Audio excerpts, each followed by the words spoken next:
Hello students, in this video we will discuss the sixth part of speech, which is prepositions. So let's start. Let us know what is a preposition. Preposition is a word placed before a noun or pronoun. पहला क्या है कि preposition किसी noun या pronoun से हम पहले लगाते हैं, denotes the relation of the thing or person referred by it with something else. Means ये क्या करती है, रिलेशन बताती है. preposition रिलेशन बताती है किसका, कि जो चीज़ इससे रेफर की जाती है, जो चीज़ जिस चीज़ को ये रिलेट करती है उसका रिलेशन किसी दूसरी चीज़ के साथ ये शो करती है. सेंटेंस में जो दूसरे पार्ट्स ऑफ स्पीच होते हैं या सेंटेंस के साथ ही ये रिलेशन बताती है किसी नाउन या प्रोनाउन का. तो आपको क्या पता लगा कि फर्स्ट प्रीपोजिशन जो है वो नाउन या प्रोनाउन से हम पहले लगाते हैं. दूसरा कि ये जो है एक वर्ड एक नाउन या प्रोनाउन को कनेक्ट कर देती है सेंटेंस के साथ या किसी दूसरे वर्ड के साथ. Let us know it by examples. The book is on the table. यहाँ पे ऑन जो है ये प्रीपोजिशन है और जो द टेबल है वो वर्ड है, वो नाउन है या प्रोनाउन है जिससे पहले वो लगी है और इस टेबल का वो रिलेशन बता रही है, वो रिलेट कर रही है दूसरी चीज़ों के साथ सेंटेंस में. तो बच्चों हमें नॉर्मली ये सिखाया जाता है कि हम टेंस कराते हैं सब्जेक्ट वर्ब ऑब्जेक्ट. अब और कैसे बढ़ाते हैं चीज़ें, अब ये जो पार्ट्स ऑफ स्पीच आएंगे, अभी एक और आएगा, तो वो आपको बताते हैं कि किस तरीके से सेंटेंसेस को हम कनेक्ट करते हैं और लंबा बनाते हैं. तो प्रीपोजिशन जो है वो सेंटेंस को इसी तरीके से और बढ़ाने का काम करती है क्योंकि एक नए वर्ड का रिलेशन जो है वो शो करती है. जैसे I have a meeting at 10 o'clock कि 10 बजे मीटिंग है. आप हिंदी में जो है एक तरीके से जो कारक होते हैं वो प्रीपोजिशन का काम करते हैं. बिल्कुल एग्जैक्टली तो नहीं होते लेकिन वो कारक प्रीपोजिशन का ही काम करते हैं. लेकिन इस हिंदी में संस्कृत में क्या फ़र्क है कि हम प्रीपोजिशन बाद में लगाते हैं हिंदी में, जबकि इंग्लिश में हम प्रीपोजिशन का, आप वर्ड से ही देख लीजिए, प्रीपोजिशन. ये खुद जो वर्ड है इसको दो पार्ट में डिवाइड करें तो प्रीपोजिशन यानी कि जिस वर्ड को ये रेफ़र कर रही है उसके ये आगे लगती है, जबकि हिंदी में बाद में लगाते हैं. जैसे हम कहें कोई एक्टिविटी हो रही है, कमरे में हो रही है, टेबल पर बुक रखी है, तो में हम बाद में लगा रहे हैं, पर हम बाद में लगा रहे हैं. लेकिन इंग्लिश में कहेंगे ऑन द टेबल जैसे अभी है, या 10 बजे, या हम कहेंगे कि कमरे में है तो इन द रूम. जैसे ही jumped over the wall. There are 5 students in the class. Class का क्या रिलेशन है 5 स्टूडेंट्स से, कि वो क्लास में है. अब कुछ रूल्स हैं प्रीपोजिशंस के, हालांकि वो इसी डेफिनेशन से ही आपको क्लियर होगा लेकिन फिर भी उनको थोड़ा और क्लियर कर लेते हैं. अ preposition is followed by a noun. ये हमेशा उसके पीछे एक नाउन लगता है. It is never followed by a verb.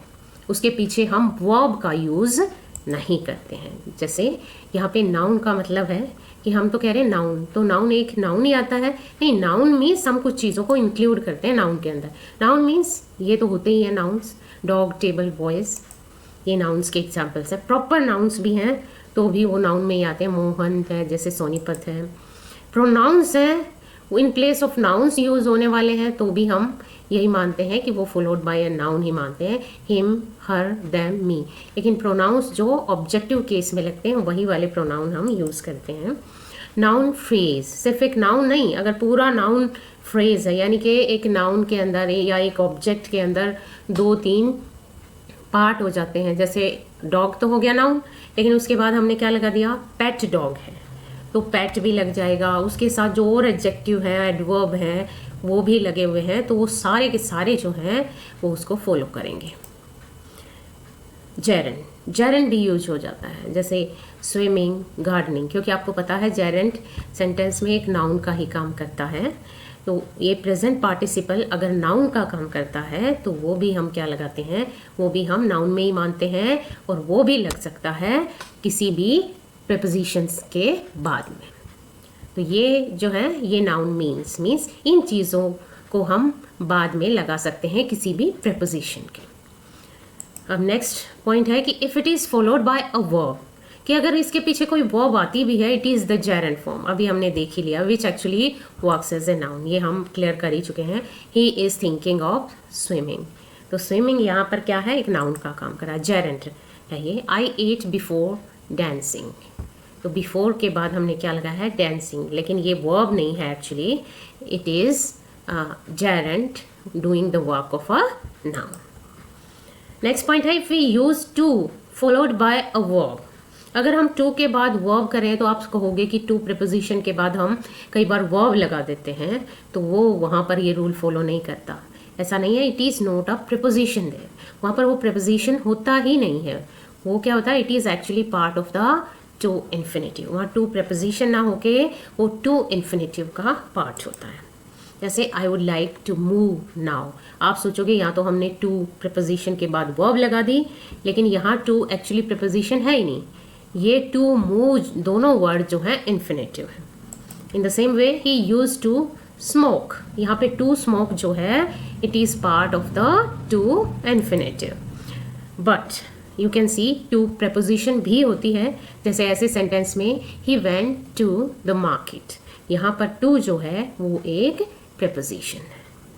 तो ये थे बेटे रूल्स प्रीपोजिशन के। अब पोजीशन ऑफ प्रीपोजिशंस कि प्रीपोजिशंस कहाँ यूज़ हम करते हैं, उनका प्लेस क्या होता है। तो generally preposition is place before the object, object से पहले लगाते हैं या उस नाउन या प्रोनाउन से पहले लगाते हैं। इट इज़ यूज्ड फॉर, जिसके लिए वो यूज़ हुई है, जिसके लिए वो प्रीपोजिशन यूज़ हुई है वो ठीक एकदम उसके बाद लगती है, यानी कि हम उसके पहले इसको लगाते हैं। जैसे द बैग इज़ इन लगा है, और इन किसके पहले लगा है, द कबर्ड के पहले लगा है, और कबर्ड क्या है, वही सी नाउन या प्रोनाउन का रिलेशन बताने के लिए ही ये यूज़ हुई है, तो इसके हम आगे लगाते हैं। नॉर्मल केसेस में हम यही करते हैं, लेकिन एक पॉइंट क्या है, if object is interrogative pronoun, अगर ऑब्जेक्ट जो है, ये जो ऑब्जेक्ट हमने लगाया है ये सिंपल नाउन ना होके इंटरोगेटिव प्रोनाउन है, तो हम at the end of the sentence ही प्रीपोजिशन लगाते हैं। Example, what are you thinking of, यहाँ पे आपने व्हाट देखा कि यहाँ पे इसमें इंटरोगेटिव प्रोनाउन लगा हुआ है, और इसके लिए रिलेशन, इसका रिलेशन शो करने के लिए प्रीपोजिशन आई है, तो हम ऑफ को बाद में लगाएंगे, क्योंकि आपको पता है कि ये इंटरोगेटिव प्रोनाउन आगे लगता है, तो हम बिल्कुल आगे इसको नहीं लगाएंगे, हम कहाँ लगा देते हैं, पीछे। If object is relative pronoun, तो भी हम at the end of sentence लगाते हैं। जैसे दिस इज़ द हाउस, ये रिलेटिव प्रोनाउन है, ये दोनों को कनेक्ट कर रहा है, तो दैट के लिए ये प्रीपोजिशन आई है, इन लगाया आपने यहाँ पे, तो यहाँ इन प्रीपोजिशन आई है। इफ़ ऑब्जेक्ट इज़ इन्फिनेटिव, अगर ऑब्जेक्ट इन्फिनेटिव है तो इन्फिनेटिव के बाद प्रीपोजिशन लगती है। This is a comfortable house to live in, तो टू लिव यहाँ पे टू इन्फिनेटिव है, और उसके बाद हम क्या लगाते हैं, इन, तो ये मोस्टली टू इन्फिनेटिव के लिए ही होता है, तो यहाँ हम प्रीपोजिशन बाद में लगाते हैं। रहने के लिए है, तो इसके अंदर रहने के लिए है, तो हमने क्या किया है, इसको इसके बाद लगाया। In some interrogative sentences in the beginning of a sentence, अब हमने ये कहा था जैसे ये इंटरोगेटिव प्रोनाउन हमने यूज़ किया है, तो यहाँ पर हम लास्ट में लगाएंगे, लेकिन कुछ इंटरोगेटिव सेंटेंसेस होते हैं जिनमें हम जो ये इंटरोगेटिव प्रोनाउन है उसके साथ ही लगाते हैं। जैसे by which train which she come, कि किस ट्रेन से वो आएगा, तो यहाँ पर हम बाय पहले ही लगा देंगे। तो यहाँ इन चीज़ों का आपने ध्यान रखना है कि उसकी पोजीशन क्या होनी चाहिए, प्रीपोजिशन कहाँ यूज़ करते हैं। अब है टाइप्स ऑफ प्रीपोजिशंस, कितने काइंड्स की होती हैं। First is simple prepositions. Simple preposition वो प्रीपोजिशन होती है जो एक ही वर्ड की होती है। When A preposition consist of one word is called single और सिंपल प्रीपोजिशन। सिंगल प्रीपोजिशन भी बोल देते हैं इसको, और सिंपल प्रीपोजिशन भी बोल देते हैं। For example, in, at, to, for, means एक ही वर्ड से आपको लग रहा बनी हुई है, वो वही बेसिक वर्ड से बनी है, तो वो क्या है, simple preposition. Double preposition, double preposition वो होती है when A preposition consist of more than one word, जब एक प्रीपोजिशन के उस वर्ड में ही दो वर्ड से वो मिलकर बना हो एक वर्ड, तो हम उसको बोलते हैं double preposition. When a preposition consist of more than one word it is called double preposition. जैसे इन और टू दो प्रीपोजिशन है, उनको मिलाकर हमने क्या किया, इन टू लगा दिया। अप और टू को मिलाकर अप टू लगा दिया। विद और इन को लगाकर हमने विद इन लगा दिया। तो ये क्या होती है, डबल प्रीपोजिशन। नेक्स्ट काइंड है कंपाउंड प्रीपोजिशन। कंपाउंड प्रीपोजिशन वो होती है दैट कंसिस्ट ऑफ टू और मोर वर्ड्स, जिसमें दो या उससे ज़्यादा वर्ड्स आते हैं। देखिए जो हमने डबल प्रीपोजिशन की थी उसके अंदर वर्ड तो एक ही था, लेकिन एक ही वर्ड के अंदर हमने दो प्रीपोजिशंस का यूज़ किया था। लेकिन यहाँ पे क्या है, इसके अंदर वर्ड ही दो या दो से ज़्यादा होते हैं। जैसे in front of, from, across, according to, हमने इकट्ठा नहीं किया इसको। तो ये क्या होती है, कंपाउंड प्रीपोजिशन। नेक्स्ट है पार्टिसिपल प्रीपोजिशन। पार्टिसिपल प्रीपोजिशन वो प्रीपोजिशन होती है that consist of words that end in ING, जो जिसमें वो वर्ड्स होते हैं जो आईएनजी से एंड होते हैं, यानी कि जिनमें प्रेजेंट पार्टिसिपल यूज़ होता है। For example concerning, regarding, considering. तो इस तरह की जो ये रिगार्ड करते हुए, ये सोचते हुए, इसके कंसर्न में, तो इस तरह की जो प्रीपोजिशन होती हैं वो होती हैं पार्टिसिपल प्रीपोजिशंस। नेक्स्ट अभी हमने टाइप्स किए हैं। अभी बेटे मेनली तो आपको पता होना चाहिए कि कौन सी प्रीपोजिशंस कहाँ यूज़ होनी चाहिए, और बहुत ही ज़्यादा प्रीपोजिशंस होती हैं तो एक एक को डिटेल में करना पॉसिबल नहीं है, लेकिन कुछ एक जो कॉमन है उनको मैं थोड़ा एक्सप्लेन करूँगी, बाकी की आपको लिस्ट दूँगी। तो इसी सीरीज़ में हम करते हैं कि कुछ प्रीपोजिशंस होती हैं मूवमेंट से रिलेटेड, जो बहुत कॉमनली यूज़ होती हैं, कि कोई चीज़ मूव होती है, कैसे होती है, उस मूवमेंट से रिलेटेड प्रीपोजिशंस होती हैं। तो जैसे है टू, टू हमारी मूवमेंट से रिलेटेड है। Used when there is a specific destination in mind, कि जब हमारे माइंड में हो कि हमें वहाँ जाना है, वहाँ ये करना है, डेस्टिनेशन हमारे माइंड में हो, तो हम उस डेस्टिनेशन के आगे क्या लगाते हैं, टू लगाते हैं। जैसे I am going to the doctor's, are you going to the party. तो आपको पता है, आपके डेस्टिनेशन का आपको पता है, और उसके एग्जैक्टली आगे आप क्या लगाते हैं, to. I am going to the market, I am going to the school. तो इस तरह के जो वर्ड्स होते हैं वो क्या होते हैं, वो टू लगाते हैं उसके आगे प्रीपोजिशन। नेक्स्ट है towards, movement in the direction of something. Towards कहाँ लगाते हैं, कि जो मूवमेंट होती है किसी चीज़ की तरफ होती है, टुवर्ड्स किसी चीज़ की डायरेक्शन में होती है। He was walking menacingly towards me, कि वो मेरी तरफ मीनेसिंगली जो था चल रहा था। He was sitting with his back towards me, वो मेरी तरफ पीठ करके चल रहा था। तो टुवर्ड्स होता है की तरफ, मीन्स जब हम किसी डायरेक्शन में मूवमेंट करते हैं। थ्रू मीन्स मेन चीज़ क्या है, वो कैसे भी कर रहा था लेकिन वो मेरी तरफ आ रहा था, मैं उसका टारगेट था। लेकिन इसमें मूवमेंट इंपॉर्टेंट है, पहले वाला टू में जो है डेस्टिनेशन इंपॉर्टेंट था। थ्रू, थ्रू मतलब movement across something that is from one side of it to the other. Means ये मूवमेंट को दिखाता है किसी चीज़ के अक्रॉस, किसी चीज़ के आर पार, एक साइड से दूसरी साइड जब मूवमेंट होती है तो उस मूवमेंट को दिखाने का काम करता है। The train went through the tunnel, जो ट्रेन थी वो टनल के थ्रू गई, मीन्स आपको शो करना कि उसके पार गई, वो उसके अंदर से गुजर कर गई।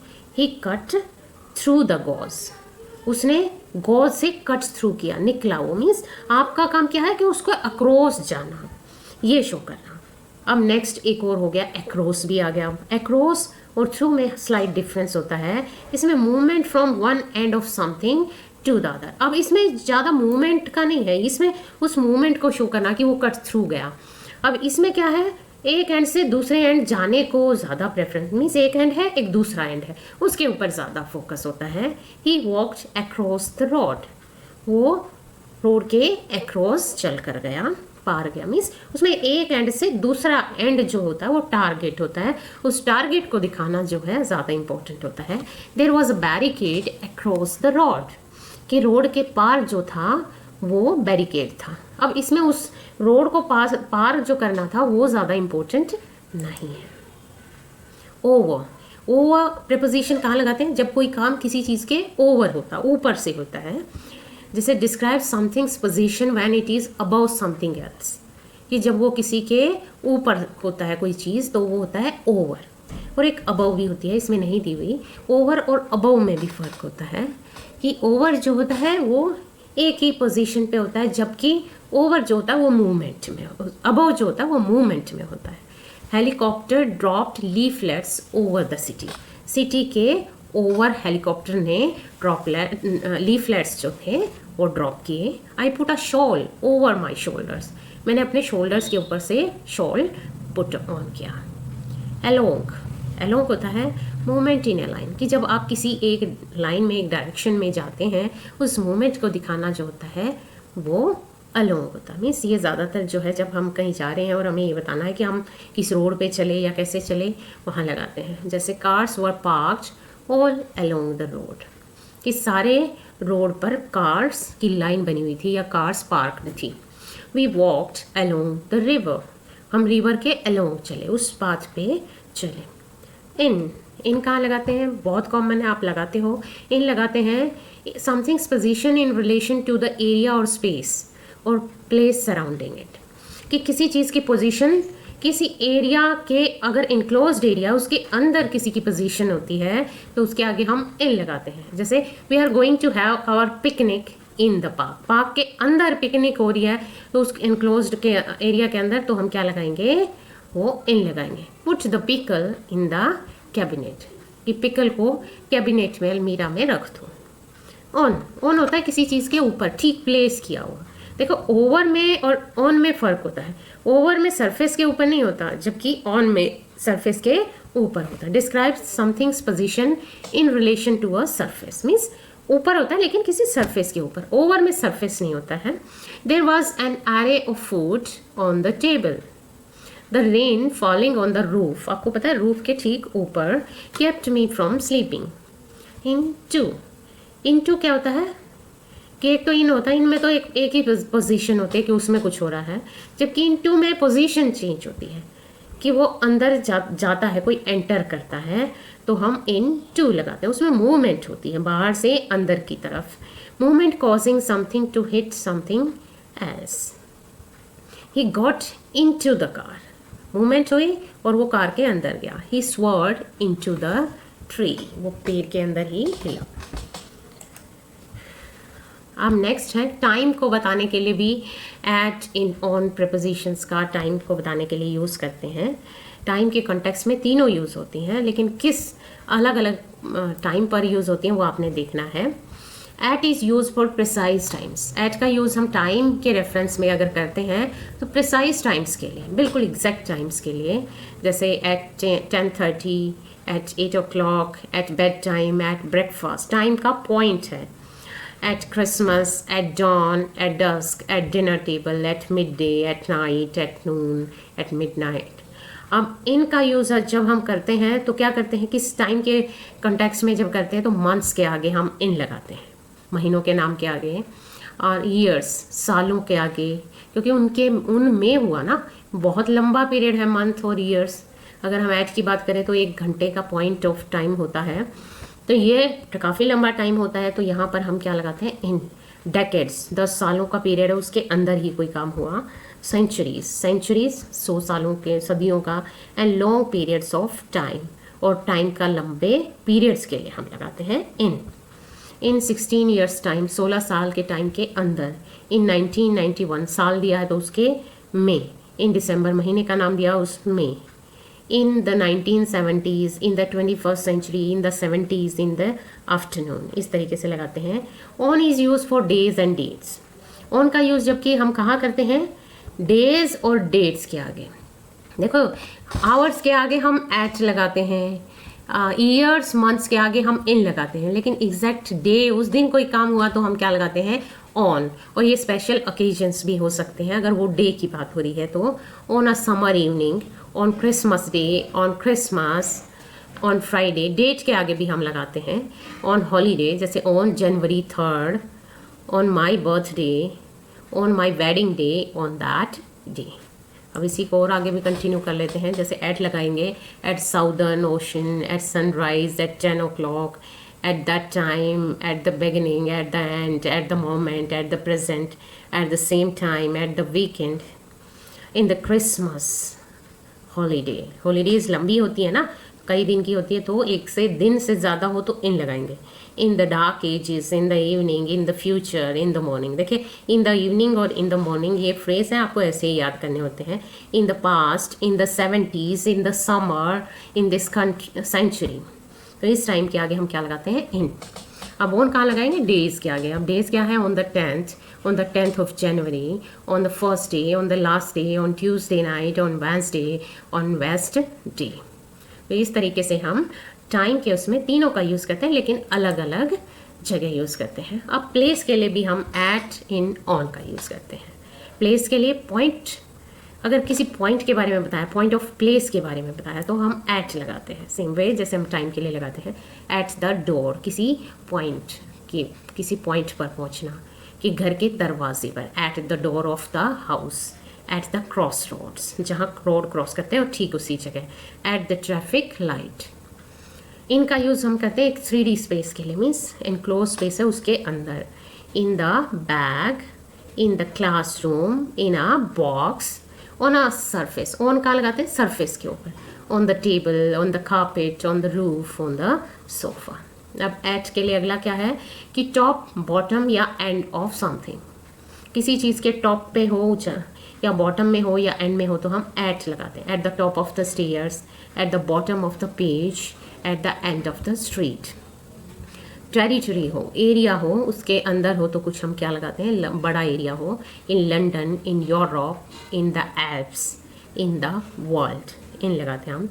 फ्लोर, फर्श के सरफेस का बात चल रही है तो हम क्या लगाते हैं? On the first floor, on the 5th floor, इस तरीके से लगाते हैं। अब ये आगे हम करेंगे ग्रुप एक्टिविटीज़।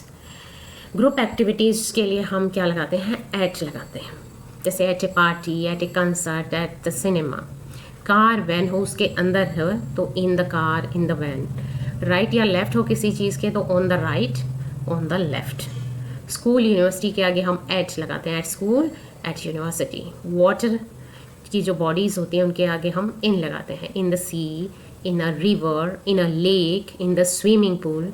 पब्लिक ट्रांसपोर्ट, इनके आगे हम ऑन लगाते हैं। On the bus, on the train, on a plane. अब होमवर्क है, होम है, वर्क है, दोनों के आगे हम क्या लगाते हैं? एट लगाते हैं। At home, at work. Shops के आगे हम एट लगाते हैं क्योंकि वो एग्जैक्ट उसका एड्रेस होता है। जब एग्जैक्ट एड्रेस दिया हो तो हम एट लगाते हैं। At the bakery, at the cafe, at the chemist. Printed material के अंदर होता है कोई चीज़। In a book, in a picture, in the newspaper. Media के आगे ऑन लगाते हैं। मीडिया से रिलेटेड जो चीज़ें होती हैं, on the radio, on TV, on the internet. लेकिन प्रिंटेड में न्यूज़पेपर के आगे हम इन लगाते हैं। On a website. तो इस तरीके से एट, इन, ऑन का प्लेस के लिए हम यूज़ करते हैं।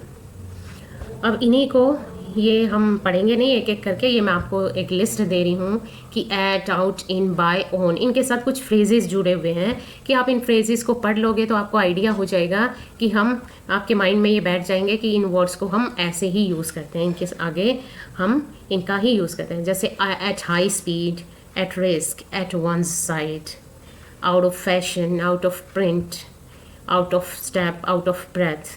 तो जितना आप इनको ये करोगे उतना ही आप स्टडी करोगे, रीड करोगे, आपकी जो टंग है उस पर वो बैठ जाएगा और उतना ही आपको अच्छे से समझ आएगा। जैसे by chance, by the name of, by luck, by accident, by air, by sea, by land, on watch, on schedule, on the record, on the road, on oath, on pain off, on the air। तो इस तरीके से एक और आगे इसी type से list दी हुई है, ये आपको पढ़नी है और ये आपको फिर प्रैक्टिस से ही, बोलने से ही आपको पता चल जाएगा कि जब भी आप यूज़ करोगे आप पता लगेगा। एट डेंजर नहीं बोलेंगे, इन डेंजर बोलेंगे, इन डेट बोलेंगे, इन डेक्लाइन बोलेंगे। तो ये फ्रेजेस ऐसे ही यूज़ होते हैं और डेंजर के साथ हम इन ही लगाते हैं। अब लास्ट में मैं आपको एक लिस्ट दे रही हूँ जिसमें कुछ कॉमन प्रीपोजिशंस हैं, क्योंकि अभी तो बच्चों हमने बहुत ही सेलेक्टेड प्रीपोजिशंस की हैं और एक एक को इतना ज़्यादा वास्टली एक्सप्लेन करना बहुत ही मुश्किल है, क्योंकि हमारा जो टॉपिक है वो है पार्ट्स ऑफ स्पीच और उसमें आपको 4-5 सेंटेंसेस आने वाले हैं। तो उसके लिए आप एक ही टॉपिक को इतना लंबा नहीं करोगे। तो बेसिकली आपको जो क्वेश्चन आते हैं बस यही आ सकते हैं कि आप उसके अंदर मेनली ये प्रीपोजिशंस भर दीजिए, या ऐसा आ सकता है 2 प्रीपोजिशंस में से आपको एक सेलेक्ट करनी हो, या फिर इसमें से नाउन है या प्रीपोजिशन है, किसी को सर्कल कीजिए, किसी को अंडरलाइन कीजिए, ये आ सकता है आपके एग्जाम्स में। तो अभी आपके लिए होमवर्क में मैं एक्सरसाइज देने के बजाय आपको ये लिस्ट दे रही हूँ प्रीपोजिशंस की। इसके अगले पेज पर भी ये लिस्ट कंटिन्यूड है। इसमें आपको करना क्या है कि इन प्रीपोजिशंस को आपने या तो अपने सेंटेंसेस बनाने हैं अगर आपको आती हैं, नहीं तो आपको सेंटेंसेस ढूंढने हैं इनसे रिलेटेड, आपकी बुक्स में मिल सकते हैं, और देखना है उसके अंदर कि ये किस तरीके से यूज़ हुई है। और अगर आपको कोई भी प्रीपोजिशन का एग्जाम्पल नहीं मिलता है तो वो आप मेरे से पूछेंगे और मेरे से डिस्कस करेंगे। तो यही जो है आपके लिए होमवर्क है। ये और एक पेज पे मैं लिस्ट दे रही हूँ। तो इतनी सारी प्रीपोजिशंस हैं और बहुत सारी ऐसी हैं जो कॉमनली यूज़ भी होती हैं, तो आपको इनको देखना है और इनके यूजेस को आपने स्टडी करना है। So students, that's all in this video, and wait for my next video for our next part of speech. Till then,